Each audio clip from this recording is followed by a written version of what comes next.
Hi, my name is Kylie Christensen, and this is my third Who's the Fairest of Them All on classroom anxiety.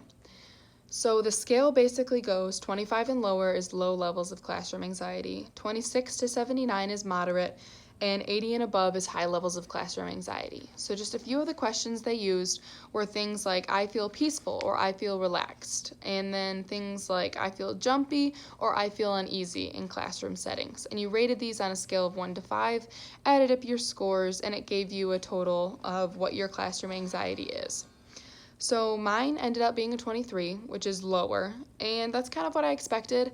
And there's a few reasons for this, but I'll get into that later.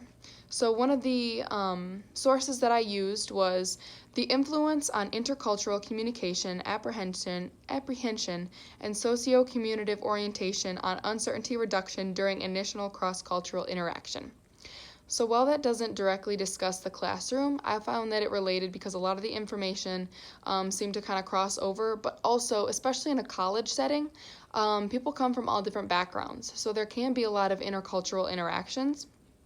So even though it might be someone coming from like northern Michigan like me compared to someone coming from Grand Rapids, those are still intercultural interactions, even though it is kind of on a smaller scale than like two people talking from different countries.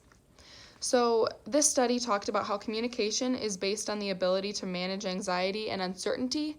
So basically we talk to new peoples from different cultures to try and reduce the amount of the amount of stress and anxiety that we have related to them. So we want to gain more predictability about different people and different cultures and alleviate stress a little bit by lowering the uncertainty that we have about them.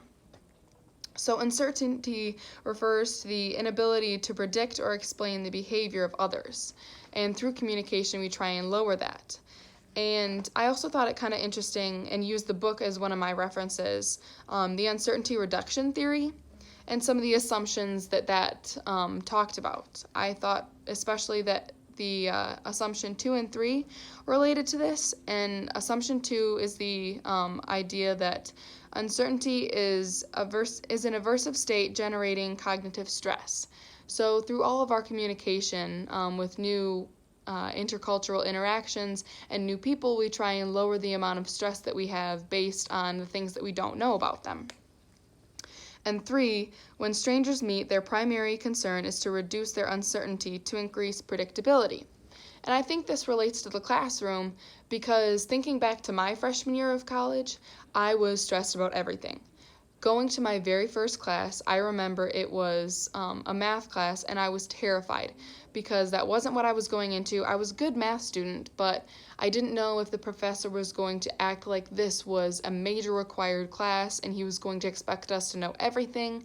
I didn't even really know anybody in the class, so it was all just kind of stressful situations. I asked my teammates, I asked people that I knew, trying to figure out everything that I could to try and lower the amount of stress that I had going into the class.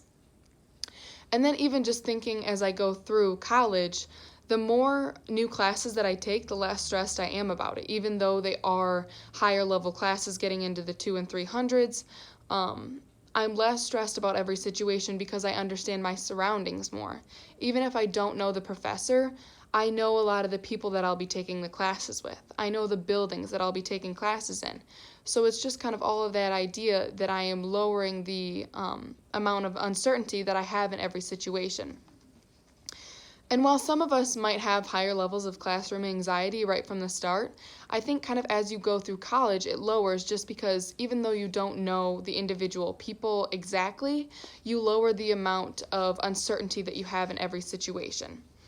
So that is my take on classroom anxiety and our ability to lower uncertainty to try and just make ourselves a little bit less stressed in every situation.